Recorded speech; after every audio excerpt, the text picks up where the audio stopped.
Hey guys, this is Joe, founder and host of Startuprad.io. As you guys may already know, I've run this podcast full-time since January 2021. I'm very happy to announce that Anchor FM is my sponsor for this podcast. If you haven't heard about Anchor, it's the easiest way to make a podcast. Let me explain. It's free and it's easy to use, even for a newbie. They're creation tools that allow you to record and edit your podcast right from your phone or computer. Anchor will distribute your podcast for you so it can be heard on Spotify, Apple Podcasts, and many more. You can make money from your podcast with no minimum listenership. It's everything you need to make a podcast in one place. Download the free Anchor app or go to anchor.fm to get started.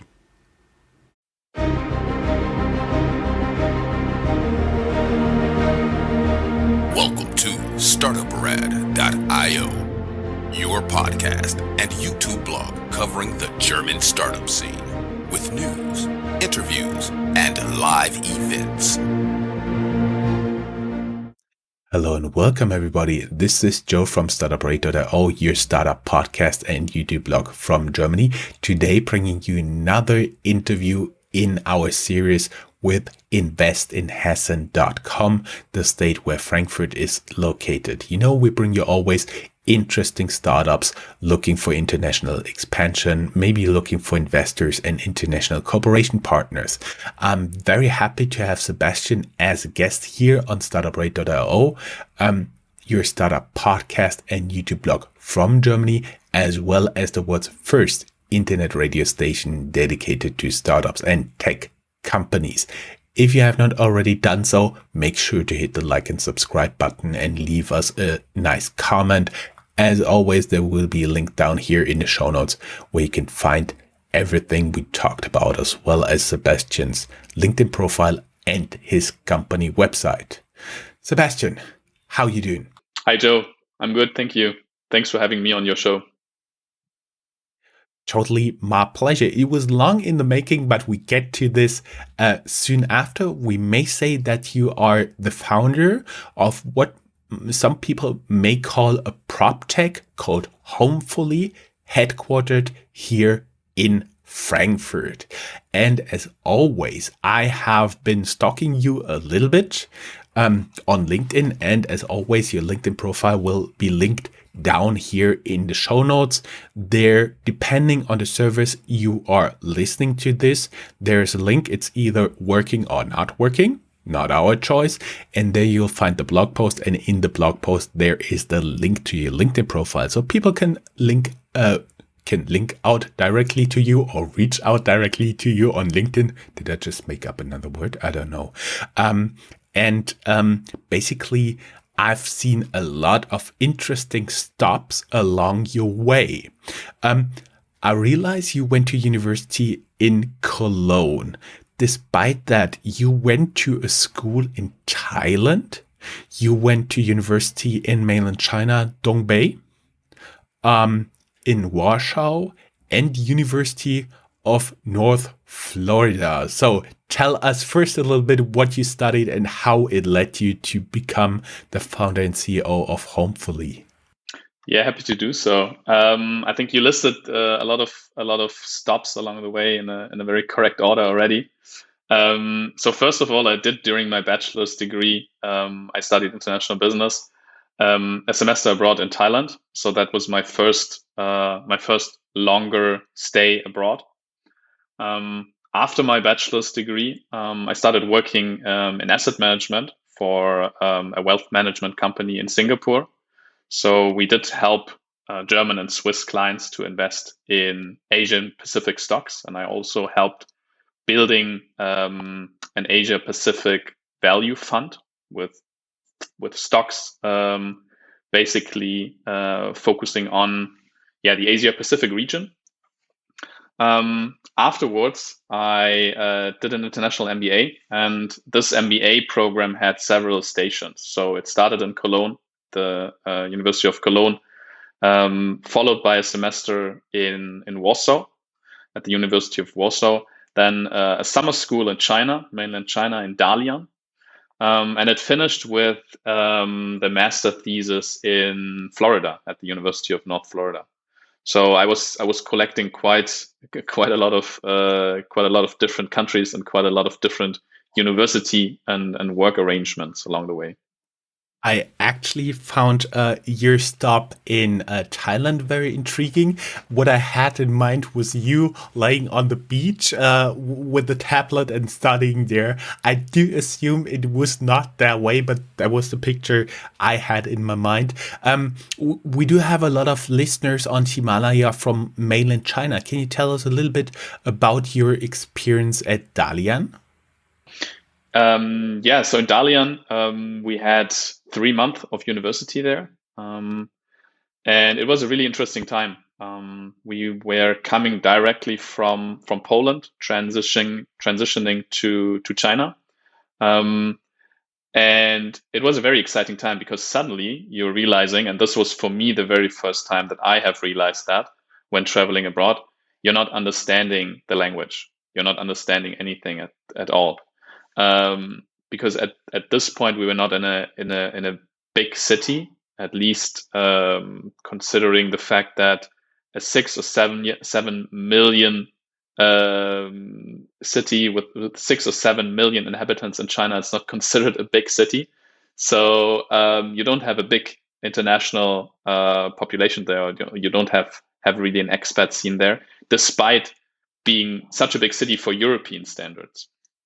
So it was really, really interesting, and we got a lot of help and support from our fellow students there who were able to speak Chinese and who were able to speak Mandarin.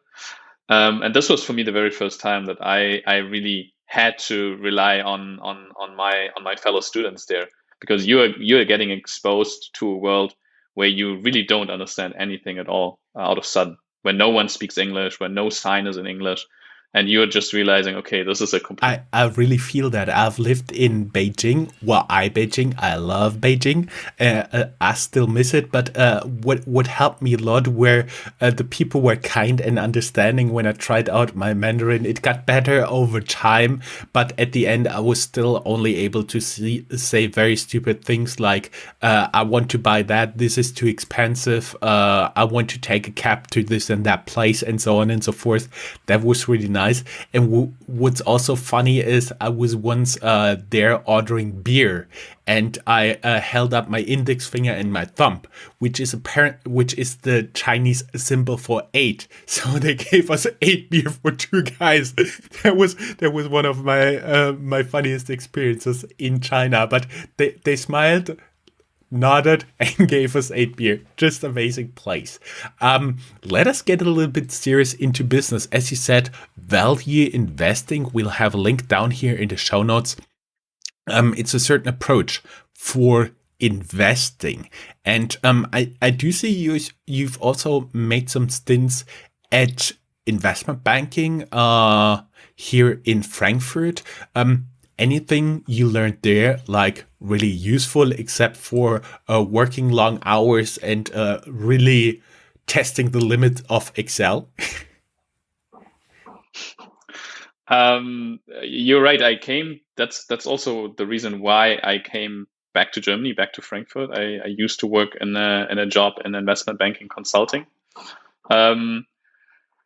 I think this industry is still a very, very interesting industry. I mean, you have a steep learning curve. I was there for almost 3 years working as a consultant there. At some point, I think you have to decide if this is the industry you want to stay in. Like you said, long hours. I mean, you get paid above average. You need to have, especially an interest for such a fast-paced environment. That's for sure. You also need to have interest in financial and capital markets. But I think it's a really good industry to learn and to grow. But for me personally, I always had the idea to start my own business, to start something on my own, to start the entrepreneurial journey. So for me, this was a really good time where I learned a lot apart from financial modeling in Excel. So I think when you enter this industry, you have to be very, very clear on what you're getting out of it and what you want to get out of it. And then you have to decide at some point, if you want to leave after 2 or 3 years, really take advantage of that learning experience, or if you want to stay in that industry and really work up your career and work up in the ranks. So I think both options are possible. Even though we did not discuss this, but you gave me a great launch point to ask why you decided to leave and start homefully. It just worked out wonderfully. Thank you. You're welcome. So I did start homefully essentially as a side business with my co-founder at this point. So we never really intended in the first place to build a market-leading startup here. So I came from abroad. I always lived in different co-living arrangements back then when I was studying and working abroad. And I came back to Frankfurt. I came back to Germany, and I realized, okay, the current real estate market here is not really comparable to what I have experienced abroad. So there were almost no places that offered furnished living.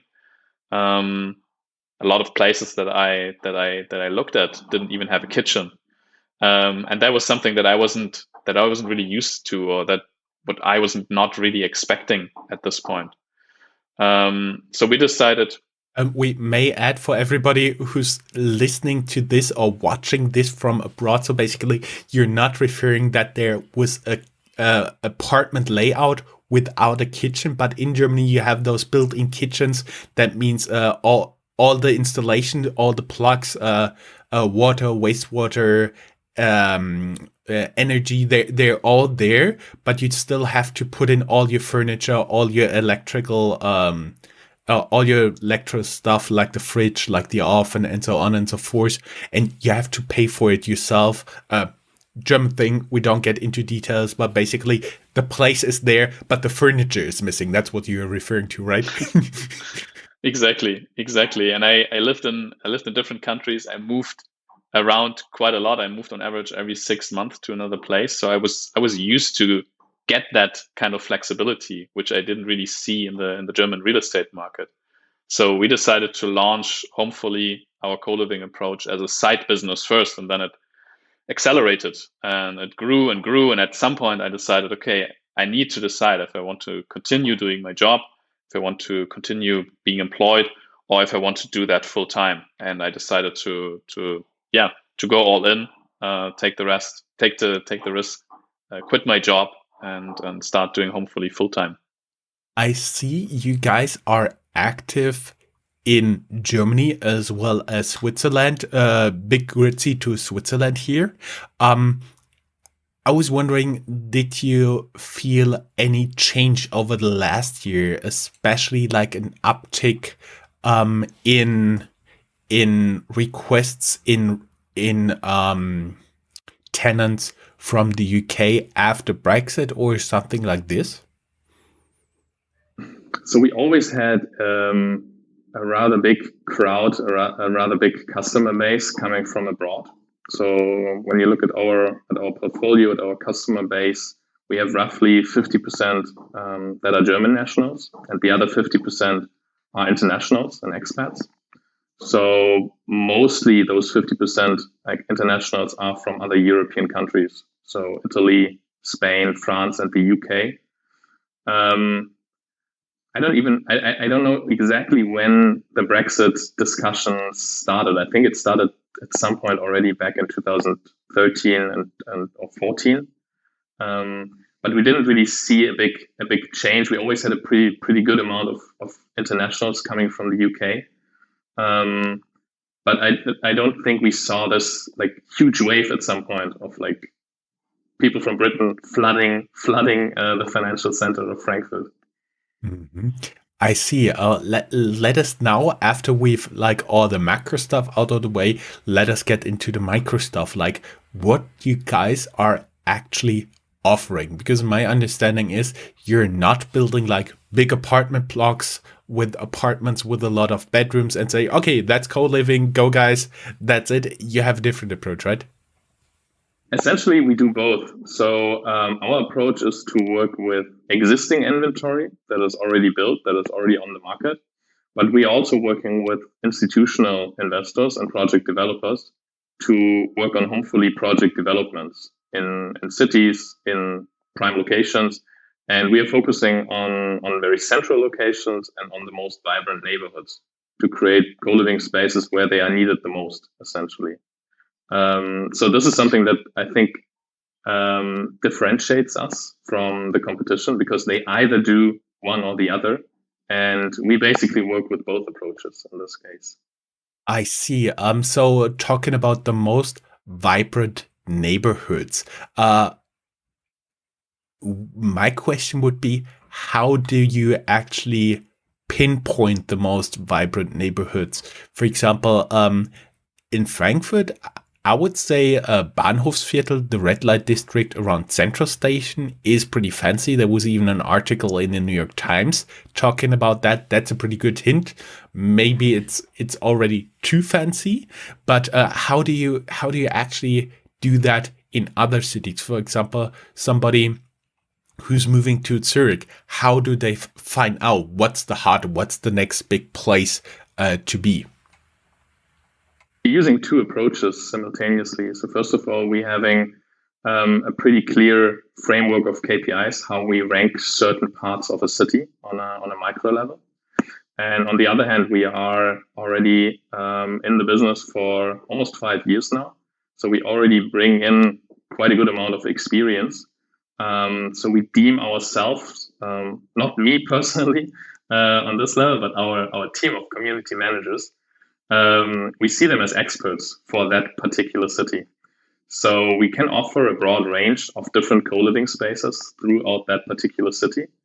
And like you already mentioned, you have very different kind of neighborhoods within one city. You have in Frankfurt, for instance, the Bahnhofsviertel neighborhood, which is very urban, very central. Like you need to want to live in that particular place. And you also have, for instance, the West End area, where it's a bit more quiet, where it's also very central. And then we basically choose, or we pick automatically, depending on your preferences, the neighborhood or the area or the co-living space that fits you the most ideal. That's kind of like our approach in this case. I had another question when you've been talking, like you work with project developers basically to get a project like a building developed to your needs. I would be curious, where are you looking around, and if this interview right now is heard by a project developer somewhere in the US, in Asia, somewhere else in Europe, would you be open to talk to them as well? Absolutely. So we are currently targeting the top 7 cities in Germany. So the top 7 are essentially the 7 biggest cities: Frankfurt, Munich, Berlin, Hamburg, Stuttgart, Cologne, and Düsseldorf. But we're also interested in working together with project developers in other big European metropolises. For instance, in Zurich, we already have our first international hub. And we also plan to expand further into new international cities and international markets within 2021 and following. Something you have in mind there? Just instant thought would be something like Paris, Barcelona, Madrid, stuff like that.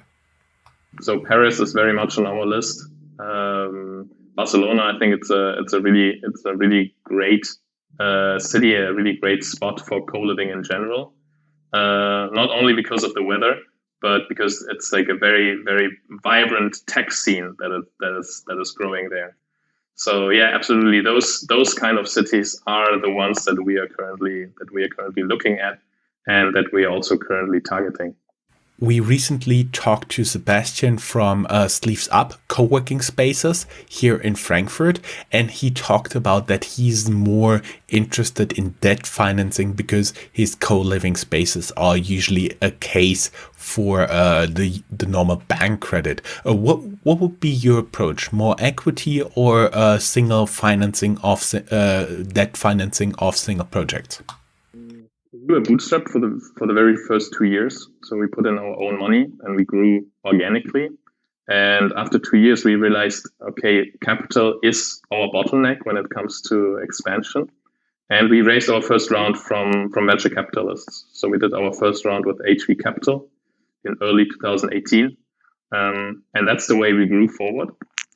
We're planning to raise a new round in this year. And we're looking actually for a mixture of debt and equity financing, because we have a certain part of our business that is ideally suitable for equity financing. For instance, when you are building, like in our case, your own technology, where you're investing in the operational part of the business and into the brand. And on the other hand, we're also looking for debt financing when it comes to jointly developing those projects together with either a big real estate institutional investor or a project developer, because this part is more suitable or can also be suitable for debt financing. A third part that is maybe not part of the traditional financing scheme is something that we call committed capital. So we are also looking for a strategic partner in the real estate world, where we basically bring in our operational excellence, our operational approach, and the real estate partner is bringing in their real estate asset, part of their portfolio, and then we jointly develop this case together. So we bring in our co-living approach, and they bring in committed capital in form of a real estate asset.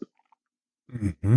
I see. So you're looking for many different investors in many different forms, and you're open for real estate investors, for project developers in the real estate space, as well as institutional investors. I can see the charm for institutional investors, for example, like a pension fund who actually owns a building. They work with you and you help them to get it rented out on a normal price on a constant basis, and they generate a constant cash flow. I do see the utility for both sides there. Let us quickly talk a little bit about who is actually living in your spaces and how the experience would be for a person like this. Let's say you're living right now in Barcelona and you just want to move to Frankfurt and using homefully. How would you start, and what's the usual customer journey there until they actually get the key? So I think the use case that you're just describing is perfectly for this. So ideally, as a homefully customer, you have a medium to long-term stay in mind. So we don't rent out our co-living spaces on a day-to-day basis. We start with a 3-month minimum stay, and you can essentially stay with us for as long as you want. So we see ourselves sort of like a community builder, and we want to foster those relationships that basically occur when you live together with other people that are in the same period of time or in the same period of your life. So our customer, on average, they are in between their early to mid 20s to their early mid 30s. Many of them, half of them, have an international background. And you basically apply through our website. So you don't need to travel to Frankfurt. You don't need to physically look at the space. You can pretty much do everything online. And the entire process from looking at the apartment to applying the apartment to signing the rental contract until your move-in date is being scheduled, until you actually move in at some point in the future, is being done entirely digital and 100% online. What would be a potential tenant need to show you? I know in Germany, if you rent an apartment from like not an institutional investor, they usually do have a very long list of requirements, for the very simple reason, when you want living in an apartment in Germany, it's very hard to get you out. So they do all their due diligence before. Is it also like a meter-long list of stuff people have to show you before they can move in there? We do the approach in a I would say in a much more consumer-friendly way. So first of all, we don't discriminate. We don't discriminate by language. We don't discriminate by nationality. we make it much easier for you to move to Germany if you don't speak German, which is a big hurdle, a big obstacle in traditional real estate when you apply the regular way. So we have a basic set of documentation of verification that you can pretty much upload with a very convenient self-service process as a potential customer to us, and then we verify that in our backend. This is also being done automatically. What you have to do is you're submitting your preferences. For instance, the time you want to move in, the date your new contract or your new working contract in that particular city starts, your budget, your ideal roommate setup. Like, are you more interested in 1 or 2 roommates, or do you want a co-living space as big as possible with maybe 6, 7, or 8 roommates, so you can make as many new friends and build your social network as quickly as possible. And then we do a qualification call with you. So one of our community managers is going to reach out to you. So this is like a 10, 15-minute interview. And then we basically offer you to sign a contract with us. So the approach is much more convenient and also much more consumer-friendly in this case, that we rely less on bureaucracy and more on technology compared to what I would call the traditional way of renting an apartment. That pretty much sounds like it would be the ideal way of a student, an intern looking to rent space for some time in Frankfurt, as well as a tech professional who just got his first job there to actually get their apartment on time digitally, or at least a space in an apartment. Sebastian, it was just a pleasure talking to you. Everybody who would like to learn more can go down here in the show notes. There'll be a link, as I said, to your LinkedIn profile, as well as to Homefully. And in how many languages is Homefully available right now? In German and in English. As soon as we expand to other countries, we're also going to add more languages. Sounds pretty good. So in German and in English, go down here in the show notes and you will be able to digitally secure your living space wherever you get an internship or a job. Sebastian, thank you very much. It was a pleasure having you as a guest. Your time and having me on your podcast. If you are a professional looking at the European startup scene, Germany is a place you cannot miss. Fortunately for you, there is Startuprad.io, the authority on German startups. This English-only podcast brings you fresh interviews each week. Most likely, you have never heard or read anything on these startups before in English, but you will in the future. Be ahead of the curve and subscribe to Startuprad.io podcast, or check for the Startuprad.io internet radio station. Check your Alexa for the Startuprad.io skill as well.